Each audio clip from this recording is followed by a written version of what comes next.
நீதிமன்றம் கேட்ட கேள்வி வந்து அவர் என்ன தீவிரவாதியா, அவர் கையில ஏதாவது ஆயுதம் இருந்துச்சா அப்படின்ற அளவுக்கு வந்து கேட்டிருந்தாரு.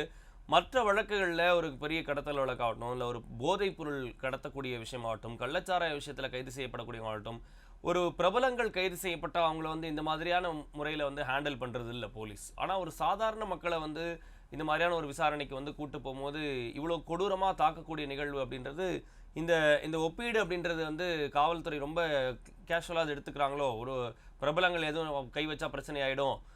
வந்து சாதாரண மக்கள் அடிச்சா கேட்டா யார் வருவா? அப்படின்ற எண்ணம் இருக்கா?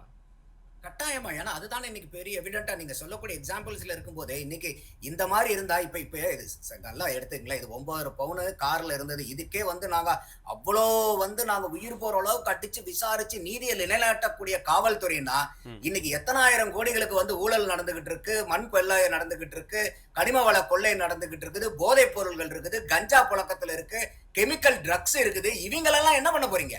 ம். இவங்கலாம் இன்னைக்கு காலர தூக்கி விட்டுட்டு போயிட்டு இருக்காங்க. காரணம் என்னன்னா, அவங்களுக்கு இன்னைக்கு செலிபிரிட்டினா என்ன? அவங்களுக்கு செல்வாக்கு இருக்குது. ம். என்ன செல்வாக்கு இருக்குது?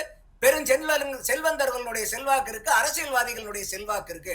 அப்ப சாதாரண மனுஷனுக்கு அவனுக்கு ஒண்ணும் இல்லன்னா, அவன் நிரபராதியா இருந்தா கூட அவன குற்றவாளின்னு கருதி அவன அடிச்சு அடிச்சு கொல்ல வேண்டியது.